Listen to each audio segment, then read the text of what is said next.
The holographic seal appeared without warning in the middle of the night cycle, aboard the diplomatic vessel Starward Hope.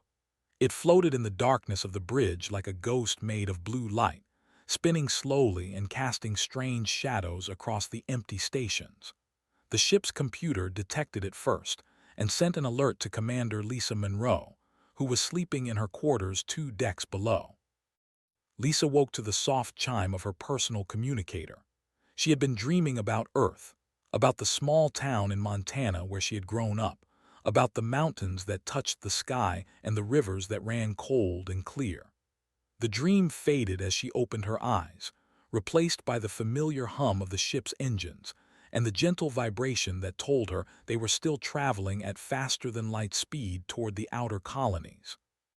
She reached for the communicator and saw the message from the ship's computer. Priority transmission received. Unknown origin. Galactic Concordat authentication codes detected. Lisa sat up in her bed, suddenly very awake. The Galactic Concordat was the governing body of the known galaxy, a collection of hundreds of alien species that had been watching humanity with growing interest and concern ever since first contact 3 years ago. They had never sent a direct transmission to a human vessel before. All communication had gone through official diplomatic channels on Earth, filtered through layers of bureaucracy and protocol. This was different, this was personal. She pulled on her uniform and made her way to the bridge, her boots echoing in the empty corridors. The Starward Hope was a small ship, designed for diplomatic missions to the newly established human colonies. It carried a crew of 47, most of whom were sleeping at this hour. Lisa preferred it that way. She liked the quiet of the night shift, the sense of peace that came with knowing the ship was running smoothly while the universe continued its slow dance outside. The bridge was dark when she arrived, lit only by the glow of the holographic seal and the soft lights of the control stations. Lisa stood in front of the seal and studied it carefully. It was beautiful in its complexity, a series of interlocking symbols that represented the founding species of the Concordat. She recognized some of them from her training: the sharp angles of the script, the flowing curves of the language, the geometric patterns favored by the crystalline minds. Together they formed a message that her translator implant rendered into English. To the representatives of the species known as humanity, greetings from the High Council of the Galactic Concordat. You are hereby invited to attend the summit on Prime. Your presence is requested within 15 standard cycles. This invitation carries the weight of galactic law and cannot be refused. Details of the summit follow. Lisa read the message 3 times, her heart beating faster with each reading. A summit. She had heard stories about these gatherings during her training, whispered tales from alien diplomats who spoke of them with a mixture of respect and fear. They were ancient traditions, dating back millions of years to the earliest days of the Concordat. When the galaxy faced a threat so severe that it could mean the extinction of multiple species, the High Council would gather the most powerful and dangerous civilizations to debate solutions. To be invited to a summit was an honor. It meant that the Concordat considered you worthy of standing alongside the elder races, the apex predators of the galaxy who had conquered their home worlds and spread across the stars. It meant that they saw something in you, some spark of potential that set you apart from the thousands of other species that lived and died without ever making their mark on galactic history. But it was also a test. The elder races did not take kindly to weakness. They had built their empires on strength, on the ability to survive and thrive in the harshest conditions the universe could offer. Species that came to the summit unprepared, that showed fear or hesitation, rarely survived the experience. The galaxy was a dangerous place, and the Concordat had learned long ago that compassion was a luxury they could not afford. Lisa pulled up the details of the summit and began to read. The threat was something called the Devourers, a swarm of cosmic entities that had been detected on the edge of known space. They were heading toward inhabited systems, consuming everything in their path. Preliminary estimates suggested that they would reach the first populated worlds within 200 standard cycles. If they could not be stopped, the entire galaxy would be destroyed within 1,000 years. The list of invited species was impressive and terrifying. The hegemony, a race of warriors who had never lost a war in their million-year history.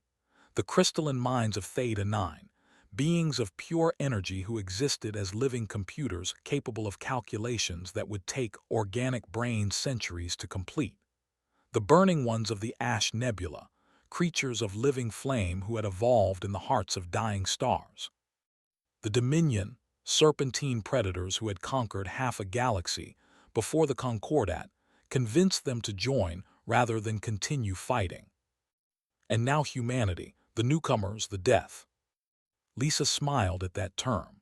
The Concordat had started calling Earth a death world shortly after first contact, when they learned about the conditions that humans had evolved to survive. The violent weather patterns, the constant seismic activity, the extreme temperature variations, the millions of microscopic organisms that lived inside human bodies in a state of constant biological warfare. To the elder races who had evolved on gentle worlds with stable climates and predictable environments, Earth was a nightmare made real. They could not understand how any species could survive there, let alone thrive. But humans had not just survived. They had conquered their world, spread across its surface, built civilizations that rose and fell and rose again. They had developed art and science and philosophy. They had created music that made them weep and stories that made them dream. They had looked up at the stars and decided that they would not be content with just one world. They would have them all. The sound of footsteps behind her made Lisa turn. Lieutenant Barnes was standing in the doorway of the bridge, his hair still messy from sleep and a cup of coffee in his hand. He was her first officer and her oldest friend, a man she had served with for nearly a decade. He had a talent for appearing exactly when she needed him, as if he could sense when something important was happening. Looked at the holographic seal and then at Lisa's face. He did not need to ask what was wrong. He simply walked to her side and handed her the coffee. Lisa took a sip and felt the warmth spread through her chest. The coffee was exactly how she liked it, strong and black with just a hint of sugar. Had been making her coffee for years, and he had never once gotten it wrong. "Summit," she said, gesturing at the seal. "They want us to attend a summit." Studied the message, his eyes moving quickly as he read. When he finished, he let out a low whistle. That's a hell of a guest list.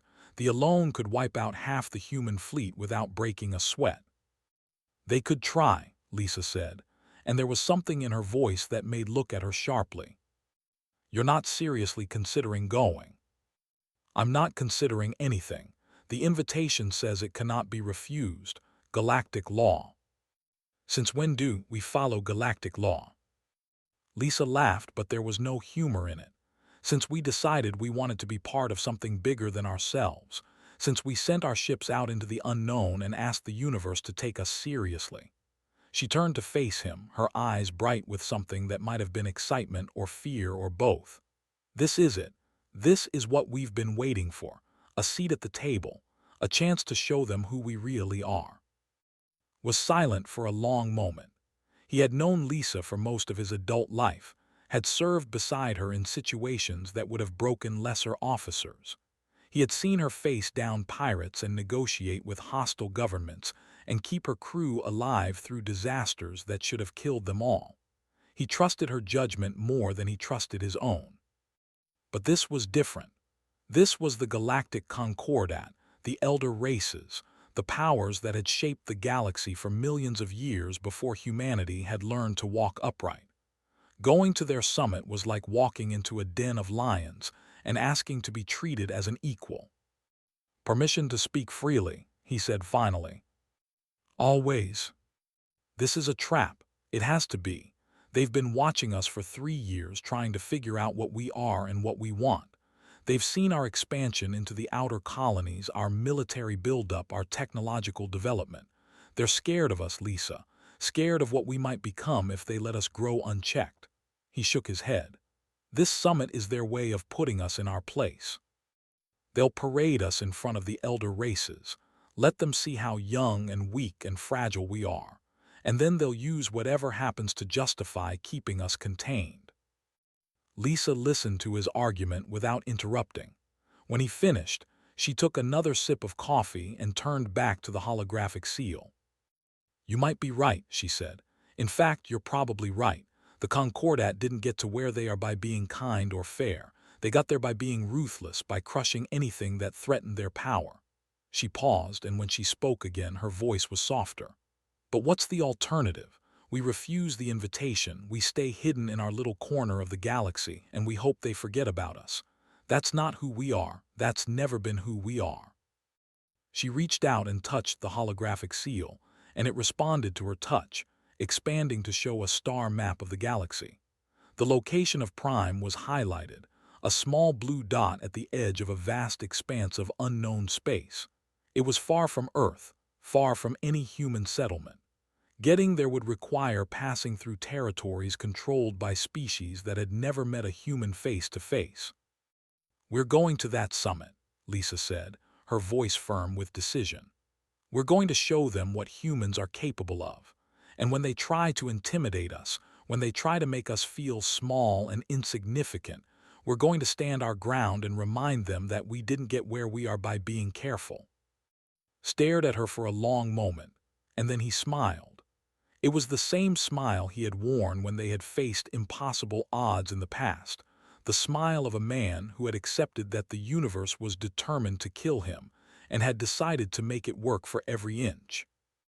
"Well," he said, "I guess I'd better start planning our route." The next few days were chaos.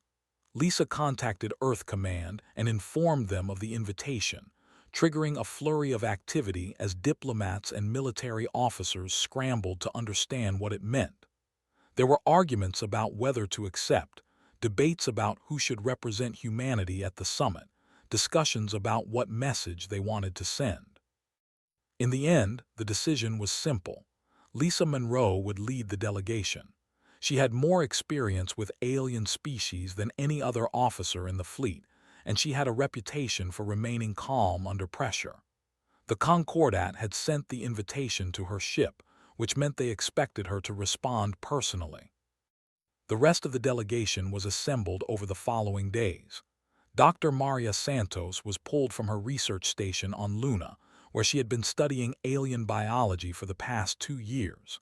She was brilliant, passionate, and utterly fearless when it came to encountering new species. Lisa had worked with her before and trusted her judgment. Sergeant Danny Cole was assigned as their security detail, over his loud objections about the summit's no-weapons policy. Danny was a veteran of the border conflicts, a man who had seen combat against alien raiders and lived to tell the tale. He was also one of the most stubborn people Lisa had ever met, which she considered an asset rather than a liability. The final member of the core team was a young communications specialist named Nate Harrison. He was quiet and thoughtful, with a gift for languages that bordered on supernatural. He had learned to speak 3 alien languages fluently within 6 months of first contact, and he was working on 2 more.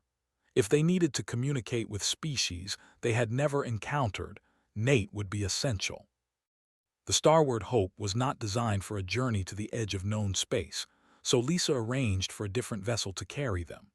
The Dusty Road was a cargo hauler that had been retired from active service and converted into a long-range exploration ship. It was ugly and battered and looked like it might fall apart at any moment, but its engines were powerful and its hull was strong. It had been to the outer reaches of human space and back, surviving encounters that had destroyed prettier ships. Lisa loved it immediately. The crew spent the remaining time before departure preparing for every possibility they could imagine. They studied the cultures and customs of the species that would be attending the summit, learning the subtle gestures and phrases that could mean the difference between respect and insult. They ran simulations of potential scenarios, practicing their responses to threats and challenges. They exercised obsessively, pushing their bodies to the limit and then pushing further, because they knew that the alien species would be watching their every move. The night before departure, Lisa stood alone on the observation deck of the dusty road, looking out at the stars. They stretched before her in every direction, countless points of light against the infinite darkness, each one a sun with worlds of its own. Somewhere out there, the devourers were coming. Somewhere out there, the fate of the galaxy would be decided. She heard footsteps behind her and knew, without turning, that it was. "Can't sleep?" he asked. "Never could before a big mission." She gestured at the stars. "Do you ever think about how small we are? All of humanity, all our history and achievements and dreams, and we're just this tiny speck in an infinite universe." Moved to stand beside her. "I used to think about it all the time, back when I was young and pretentious. Then I realized it doesn't matter how small we are. What matters is what we do with the time we have." "And what are we doing?" "Right now," he smiled. "We're about to walk into a room full of ancient cosmic powers and tell them that the new kids on the block have something to say." He turned to look at her, and his eyes were bright with anticipation. "That's not small, Lisa. That's the biggest thing anyone has ever done." Lisa laughed, and for the first time in days, the weight on her shoulders felt a little lighter. "You always know what to say. That's why you keep me around." They stood together in comfortable silence, watching the stars wheel past the observation window. Tomorrow they would begin the journey to Prime. Tomorrow they would face challenges that no human had ever faced before. But tonight, they were just two friends looking out at the universe and wondering what it had in store for them. The departure was quiet. The dusty road slipped out of Earth orbit without fanfare, its engines coming to life with a rumble that Lisa felt in her bones. The crew was small, just 12 people chosen for their skills and their ability to remain calm under pressure. They gathered on the bridge as the ship accelerated toward the first jump point, watching Earth shrink behind them until it was just another point of light among millions. Lisa gave a brief speech about the importance of their mission, but she kept it short. These were professionals who knew what was at stake. They did not need motivation. They needed information and support and trust, and Lisa was determined to give them all three. The journey to Prime would take 6 standard cycles, passing through territories controlled by 4 different alien species. The Concordat had provided safe passage documents, but Lisa knew better than to rely on paperwork alone. They would need to be careful, diplomatic, and ready for anything. The first leg of the journey was uneventful. They passed through the outer human colonies, stopping briefly at a refueling station to top off their supplies. The station commander, a grizzled woman named Grant who had spent 30 years in deep space, gave Lisa a long look when she heard about the summit. "You're either the bravest people I've ever met," said, "or the craziest, possibly both." "We prefer to think of it as optimistic," Lisa replied. Laughed and pressed a small object into Lisa's hand. It was a lucky charm, a piece of metal from the first human ship to leave the solar system. "My grandfather gave this to me when I joined the fleet. He said it would keep me safe. Maybe it'll do the same for you." Lisa accepted the gift with a solemn nod. She did not believe in luck, not really, but she understood the power of symbols and the importance of connection. Was offering her a piece of history, a reminder that humans had been exploring the unknown for generations. That meant something. They crossed into alien space 2 days later. The border was marked by a series of automated beacons that broadcast warnings in a dozen languages, telling travelers to identify themselves and state their purpose. Lisa transmitted the Concordat's safe passage codes and waited, her heart beating a little faster as she wondered if they would be accepted. The response came after several tense minutes. The beacons acknowledged their codes and transmitted coordinates for the next jump point. They were through. The first alien species they encountered were a race of aquatic beings who had colonized the water worlds of the Theta sector. Their ships were elegant and organic, grown rather than built, and they moved through space with a grace that seemed almost impossible. A vessel approached the dusty road shortly after they entered the sector. its hull shimmering with bioluminescent patterns that Lisa found strangely beautiful. The captain hailed them on a video channel. She was tall and slender, with translucent skin that revealed the complex network of blood vessels beneath. Her eyes were large and dark, adapted to the dim light of her ocean home, and when she spoke, her voice had a musical quality that made Lisa think of wind chimes. Human vessel Dusty Road, you are welcome in space. We have received notification of your passage to Prime. The captain paused, and Lisa saw something in her eyes that might have been curiosity. We have heard much about your species. It is strange to finally see you in person. Strange in a good way or a bad way? Lisa asked. The captain made a gesture that Lisa's translator interpreted as amusement. That remains to be seen. Safe travels, Commander. May the currents carry you to your destination. The encounter set the tone for the rest of the journey. Word of the human delegation had spread throughout the galaxy, and everywhere they went, alien species came to observe them. Some were friendly, offering assistance and advice. Others were hostile, challenging their right to attend the summit and questioning whether they were worthy of standing alongside the elder races. A few simply watched in silence, their expressions impossible to read. Lisa handled each encounter with patience and diplomacy, drawing on every skill she had learned in her years of service. She answered questions honestly, never revealing more than necessary but never hiding the truth. She accepted challenges with grace, turning insults into opportunities for conversation. She showed respect to those who deserved it and stood her ground against those who tried to intimidate her. The crew watched and learned. They saw how Lisa remained calm even when a patrol vessel came within meters of their hull, its weapon systems clearly visible. They saw how she negotiated with a group of traders who demanded an unreasonable toll for passage through their territory. They saw how she comforted a young crew member who was overwhelmed by the strangeness of it all, speaking quietly about the importance of representing humanity with pride. Danny Cole, who had initially been skeptical of the mission, found himself developing a grudging respect for his commander. He had served under officers who led through fear and others who led through charisma, but Lisa was different. She led through competence and trust, making decisions that put the needs of the mission and the safety of her crew above everything else. He began to believe that maybe, just maybe, they had a chance. The journey was not without its challenges. 3 days out from Prime, they encountered a radiation storm that forced them to take shelter in the atmosphere of a gas giant. The turbulence was severe, throwing the ship around like a toy in the hands of an angry child.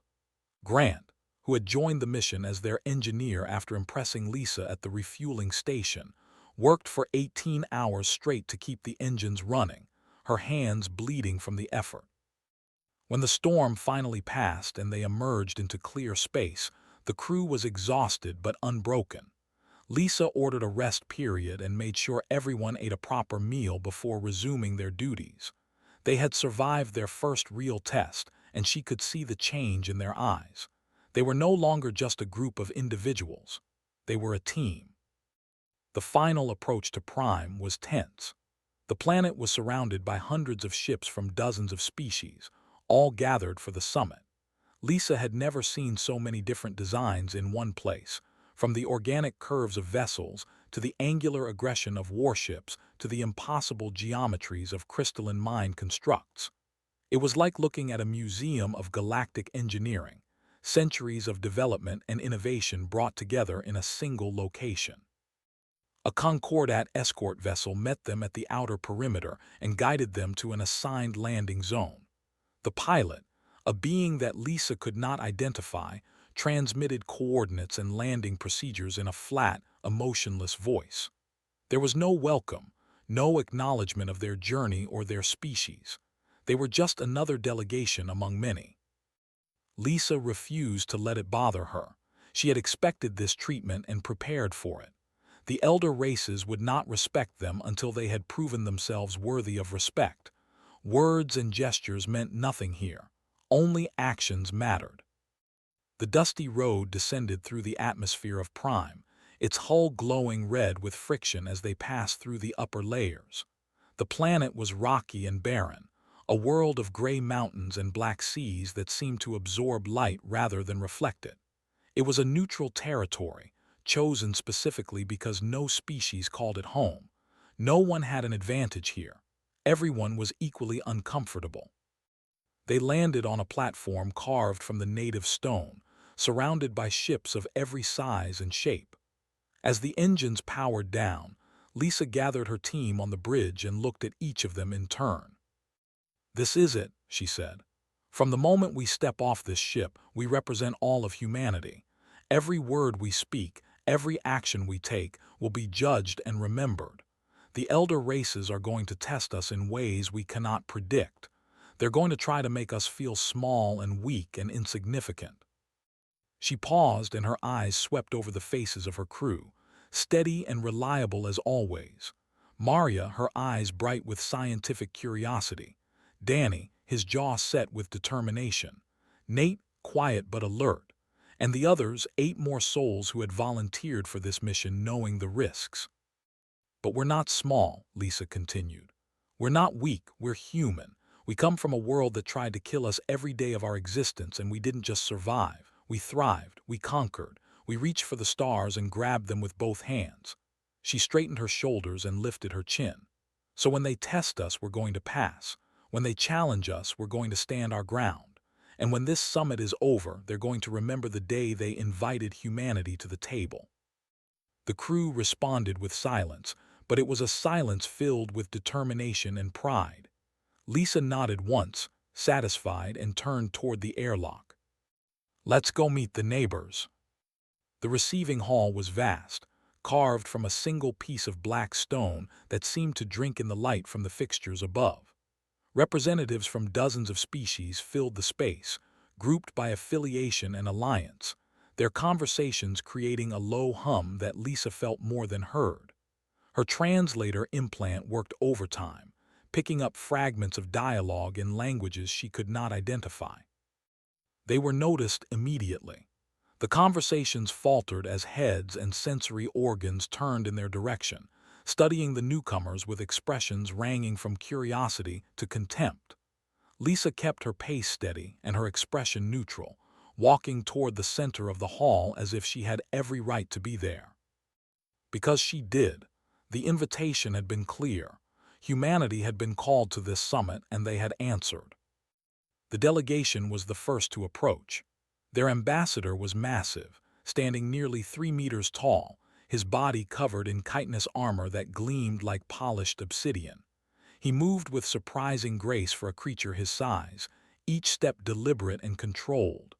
Behind him, 4 guards followed in perfect formation, their weapons visible despite the summit's no-weapons policy. The ambassador stopped in front of Lisa and looked down at her. His compound eyes reflected her image 1,000 times over, making her feel as if she were being examined by a microscope. "So these are the Terrans," the ambassador said.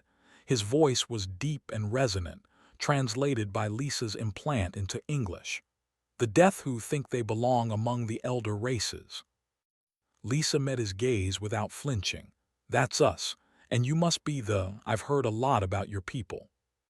"Have you?" It was not a question. "You've never lost a war in your million-year history. You conquered your home world before you developed space travel. Your warriors are considered the most dangerous soldiers in the galaxy." Lisa paused and smiled slightly. "Sounds like we have a lot in common." The ambassador's mandibles clicked in what might have been surprise or amusement. "You compare yourselves to the... Your species has existed for barely 300,000 years. You have conquered nothing but your own primitive world." "Give us time," Lisa said. "We're quick learners." There was a moment of tension, and then the ambassador made a sound that Lisa's translator interpreted as laughter.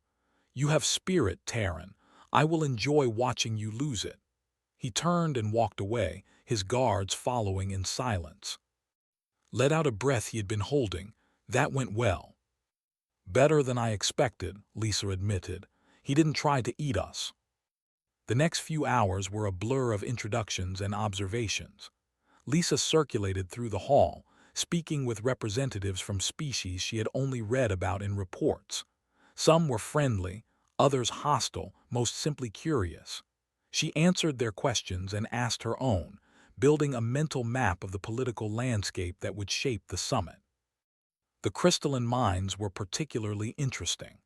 Their representative was a floating crystal about the size of Lisa's head, pulsing with light that shifted colors as it communicated.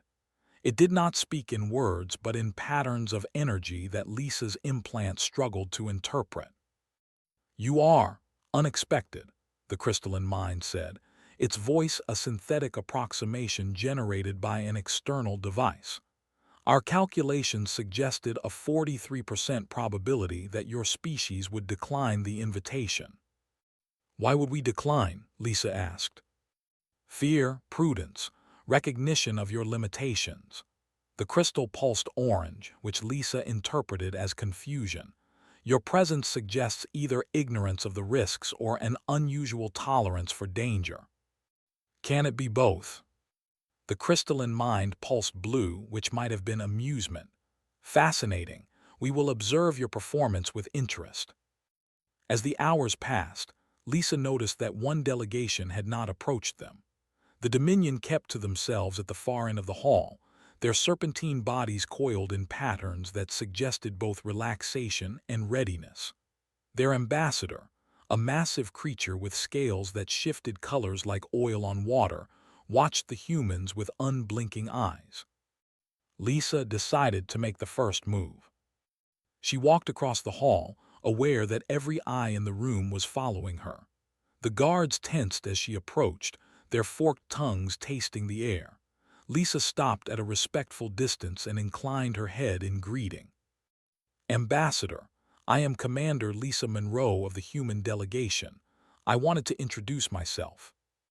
The ambassador studied her for a long moment. When it spoke, its voice was a hiss that made Lisa's skin crawl despite her best efforts. "You walk among predators, little mammal. Do you not fear being devoured?" "I've been in dangerous situations before," Lisa said. "I'm still here." "So I see." The ambassador's tongue flickered out, tasting the air around Lisa. "You smell of iron, metal in your blood. How curious." "We call it hemoglobin. It carries oxygen through our bodies."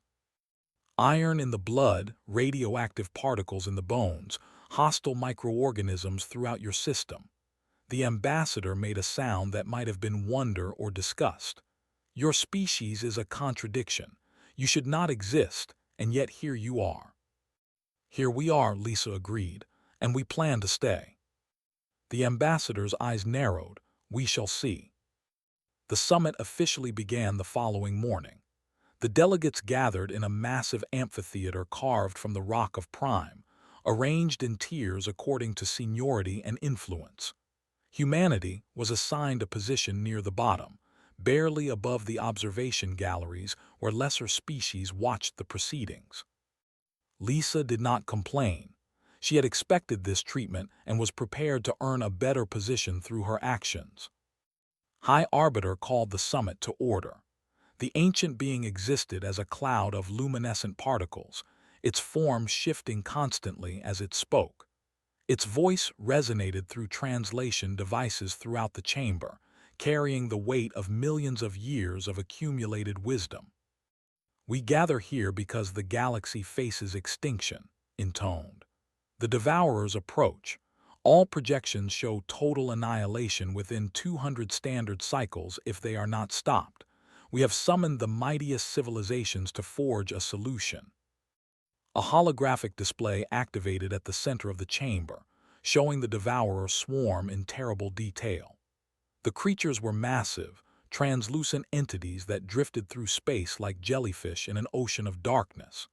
They ranged in size from small craft to moon-sized behemoths, and they moved with an eerie, synchronized grace that suggested intelligence.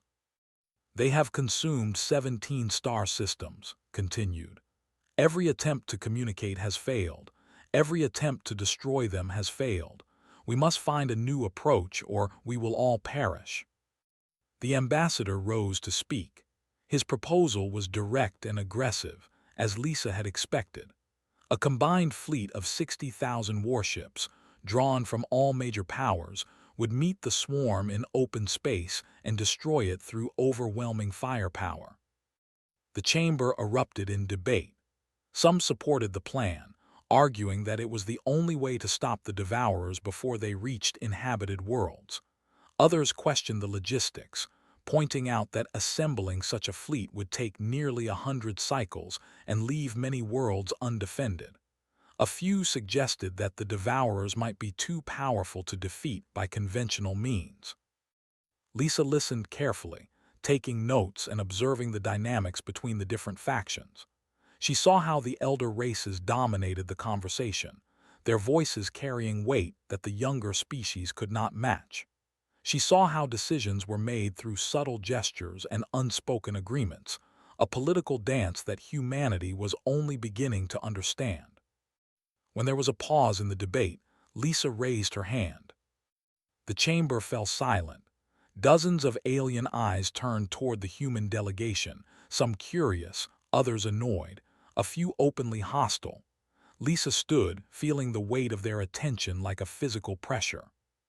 "The chair recognizes the Terran delegation," said, its tone carefully neutral. Lisa took a breath and began to speak.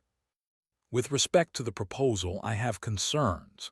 She gestured at the holographic display, highlighting key data points.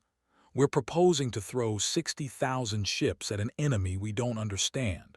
What do we actually know about the Devourers, their vulnerabilities, their communication methods, their biological needs?" The ambassador made a sound of contempt. What concerns could a species that has barely left its home system possibly have about galactic warfare? "Valid ones," Lisa replied. "How long will it take to assemble this fleet?" The chamber was silent. The shifted uncomfortably before answering. "Approximately 140 standard cycles, accounting for travel time and coordination." That leaves 60 cycles to engage and defeat an enemy that has already destroyed 17 star systems. Lisa let that sink in before continuing. "I'm not saying the fleet isn't necessary. I'm saying we need more information before we commit to a strategy." She signaled to Maria, who stepped forward and activated her own display. "I've been analyzing the limited data available on the Devourers. They appear to be silicon-based organisms that feed on stellar energy, but there's something interesting in their movement patterns." She highlighted a series of regions that the swarm had avoided. "They're steering clear of areas with high concentrations of heavy metals and radioactive isotopes." A murmur rippled through the chamber. The crystalline mind representative pulsed rapidly, processing this new information. "What are you suggesting?" the ambassador demanded. "I'm suggesting that we need to learn more before we fight," Lisa said. "Humans have a saying, 'Know your enemy.' We've survived on our death world for 300,000 years by being curious, adaptable, and stubborn." She looked around the chamber, meeting the eyes of delegates from a dozen species. "Let us help." The debate that followed was intense. Some dismissed the human proposal as the naive suggestion of an inferior species. Others saw merit in the idea of gathering more intelligence before committing to a military strategy. The crystalline minds, in particular, seemed intrigued by the possibility that the Devourers might have exploitable weaknesses. In the end, the High Arbiter called for a compromise. The combined fleet would be assembled as planned, but a small reconnaissance mission would be sent to gather information on the Devourers. If the humans were willing to volunteer for this mission, understanding that it would likely mean their deaths, their proposal would be accepted. Lisa did not hesitate. "We volunteer," she said, and her voice carried through the chamber with absolute conviction. "That's what humans do." The chamber fell silent. For a long moment, no one spoke. Then, slowly, the ambassador inclined his head in what might have been respect. "Very well, Terran. We will see if your species lives up to its reputation." Lisa smiled. and there was something in that smile that made even the elder races pause. Count on it. The summit recessed for the day, and the human delegation returned to the dusty road. Lisa gathered her team in the common area and briefed them on what had just happened. Their faces showed a mixture of pride and concern, understanding that they had just volunteered for what might be a suicide mission. Was the first to speak. You know they're expecting us to fail, right? This is their way of getting rid of us without having to do the dirty work themselves. Probably, Lisa agreed. But think about what happens if we succeed. If we come back with information that helps them defeat the Devourers, they'll have to take us seriously. We won't be the primitive death anymore. We'll be the species that did what the elder races couldn't. Danny grunted, and if we don't come back, then we die doing something that matters. Lisa looked at each member of her team in turn. I'm not going to pretend this isn't dangerous. It's probably the most dangerous thing any of us has ever done, but it's also the most important. This is our chance to show the galaxy what humanity is capable of. She paused, giving them time to process her words. I'm not ordering anyone to come. This has to be voluntary. If you want to stay behind, I'll understand. But I'm going, and I'd be honored to have you beside me. The silence stretched for several seconds, then stepped forward. I've followed you into worse situations than this, he said.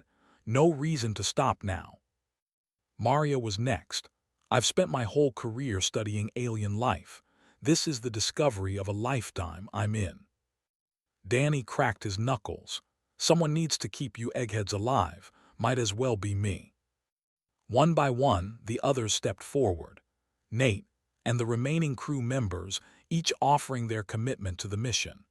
Lisa felt a warmth spreading through her chest, a pride in her species that she had never experienced so intensely before.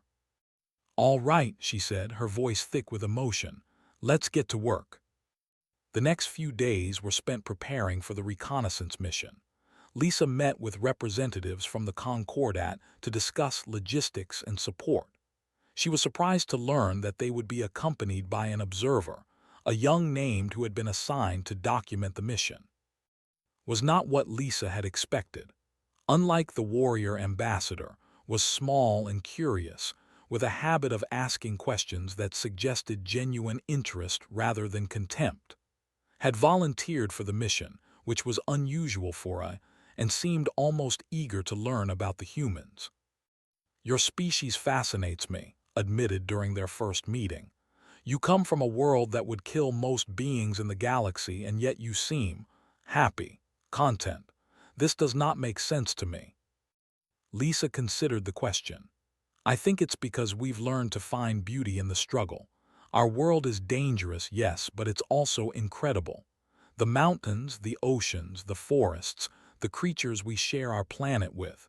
We've had to fight for every inch of progress, and that's made us appreciate what we have. His mandibles clicked thoughtfully. This is a perspective I had not considered. Perhaps there is more to your species than we believed. Stick around, Lisa said with a smile. You might be surprised. The day of departure arrived too quickly. The dusty road lifted off from Prime with a full crew, provisions for 8 cycles, and a mission that could determine the fate of the galaxy. Lisa stood on the bridge as the planet shrank behind them, watching the stars stretch into lines as they entered faster-than-light travel.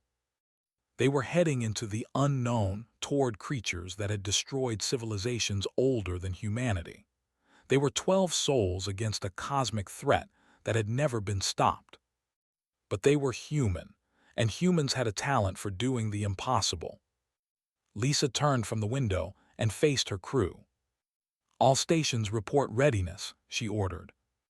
Navigation ready, reported. Engineering ready, confirmed. Communications ready, Nate added. Security ready, Danny said, though he added under his breath, whatever that means without weapons. Lisa allowed herself a small smile. Then let's make history. The dusty road accelerated into the darkness, carrying the hopes of humanity toward a destiny none of them could predict. Whatever awaited them among the devourers, they would face it together. And they would not back down.